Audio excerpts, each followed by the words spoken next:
when the Second World War first started, South Wales was considered to be a safe area, and we weren't supplied with shelters of any kind. And they said, well, you'll have to do the best you can for yourselves. Now, we'd got it was like a big cupboard under the stairs, really, but it was on the outside. It wasn't inside the house. There was a door out in the passageway, and it had been used as a coal house. My husband put a bit of carpet on the floor, and he put a shelf. He put a shelf so that he could put the baby's gas mask on there, because the gas masks were huge that a baby had to have. I mean, whereas ours were small and you could wear them round your shoulder, the babies were a yard and a half long and about a foot and a half wide. The baby went right inside, and then there was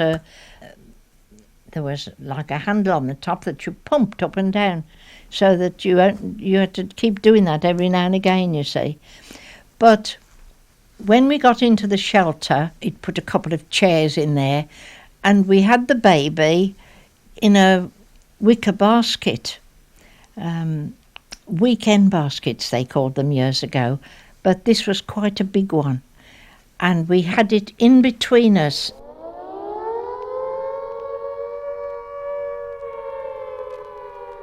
And when there was a raid on, we used to lean over the basket. You see, you'd have the warning, and then guns would start firing and that, and you knew that the German planes were up there. And then you could hear the planes come over. And with the English planes, the hum was a continuous hum, like but with a German plane, it was So we knew immediately if a German plane was up there, and we used to lean over this basket and hope that the bomb wouldn't drop. And you'd hear this German plane going round and round. It'd probably go round for 10 minutes. And during that time you were sort of, wondering if it was going to drop on you. It was a terrible sensation, really. And then suddenly you'd hear this terrific bang, and you knew that the bomb had dropped.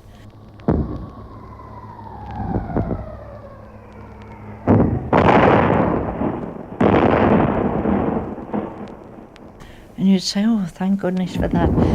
And my husband would say, but I wonder who's caught it. I wonder what poor souls had it tonight.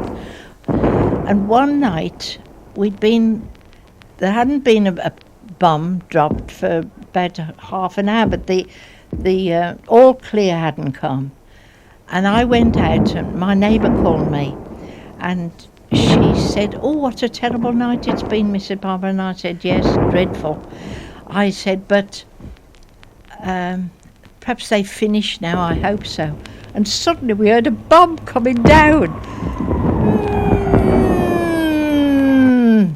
And I pulled out, I said, on the floor. And we both lay on the floor with our faces touching the floor. And suddenly there was a terrific thud, and the bomb dropped in the park opposite our houses. There was a park on the other side of the road. And it dropped so it shook everything. There was a terrific vibration, but it didn't go off. And of course they had the bomb disposal people there almost immediately, and they said there was no detonator in the bomb.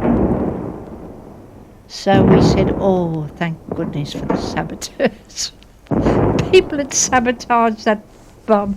But I mean, they had a lot of that, didn't they? A lot of the bombs didn't go off.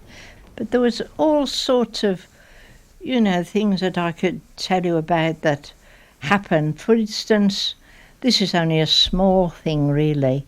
My neighbour, there'd been a raid in Swansea. And my neighbour and her sister, they were going shopping. And she'd left her coat at the cleaners to be cleaned. Well, with rationing, you couldn't afford to lose a coat, and she was worried in case there'd been a raid and it had dropped on the cleaners, you see, and she was going to lose her coat, and she hadn't got enough coupons to go and buy another one. So she and her sister went down to see if this cleaners was still there. It was, fortunately. Some of the shops higher up and that had been. But all the road was filled with rubble. stones and wood and rubbish from the slates from the roofs and everything. The road hadn't been cleared, and they made their way in between all this rubble, you see. And suddenly her sister saw a lovely glove lying on the floor, and she said, "Oh, somebody's dropped that glove. Look at it, it's brand new, it's a beautiful glove." And she said, "Let's put it somewhere where they can see it." And she picked it up from among the rubble and then realised there was a finger in it. Things like that happened all the time. You know, the odd little thing that, brought back a terrible war, the thought of a terrible war. Where the person was who'd lost the finger, or if there was any of the body left besides that finger. One young lady that I knew, her husband had gone to the war, and they'd got a flat over one of the shops. When her husband had to go to the war, she still went on living in this flat, and she had her baby.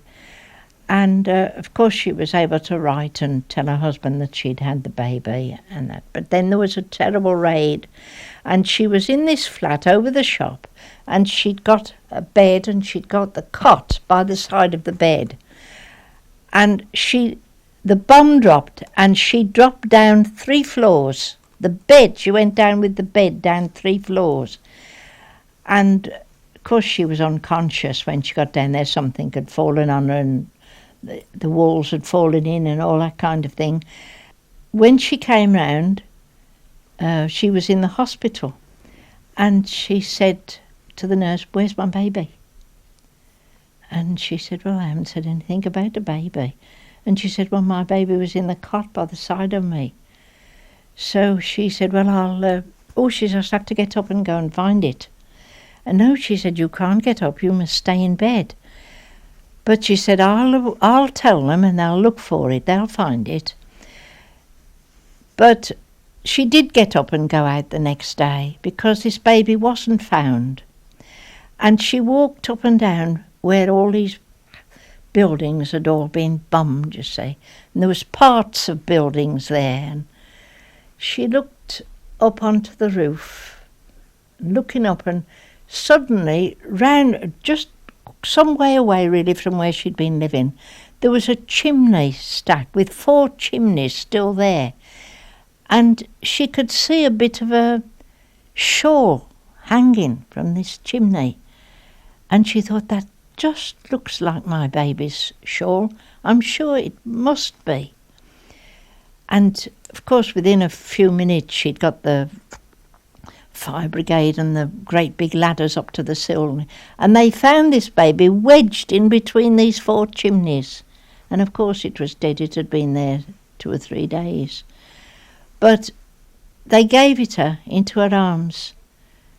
"Oh," she said, "thank goodness for that. I know it's dead, but I don't mind," she said. "I can write to my husband now." She said, "I couldn't write and tell him I didn't know where it was." The fact that it had gone, she couldn't write to her husband and tell him about it. "But now I can," she said. "Now I've got him back." But terribly sad. And he'd never seen the baby.